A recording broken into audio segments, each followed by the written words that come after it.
नमस्कार बंधु मु आपणको होस्ट आज आम कथा हेबा ओडिया फिल्म एक्स ट्रैफिक विषय रे। दिवाली स्पेशल रिलीज हेबाकू जाउची अक्टोबर 17 तारीख रे।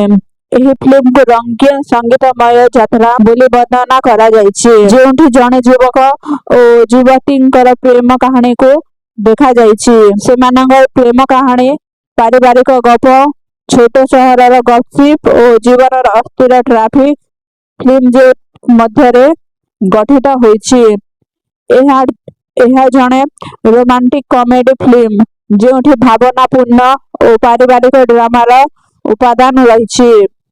एथिरे लोकप्रिय अभिनेता पप्पू पमपम प्रेम अभिनय करिसंती। माने एही फिल्म रे रहिछि रोमांस, इमोशन, कॉमेडी आउ फैमिली ड्रामा परफेक्ट मिक्स। यह एक यंग कपल लव स्टोरी, पारिवारिक प्रेशर, छोट सहर गसिप आउ लाइफ ट्रैफिक मध्यरे चलीछि। एही फिल्म रे लीड रोल रे अछंती प्रेम कुमार, तांकर सपोर्ट करिसंती पप्पू पमपम, मानसिनी पति चौधरी, जयप्रकाश दास, जीवन पंडा आउ पुष्पा पंडा। डायरेक्टर आउ म्यूजिक लेबर होछि अमर म्यूजिक। प्रोडक्शन हाउस होछि ग्रीन चिल्स एंटरटेनमेंट।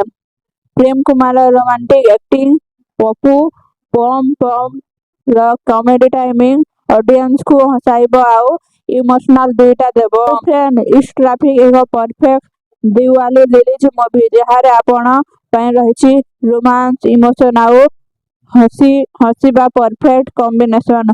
अक्टोबर 17 तारीख रे सिनेमा हॉल रे देखिबा आउ सपोर्ट करिबा ओडिया फिल्म इंडस्ट्री को।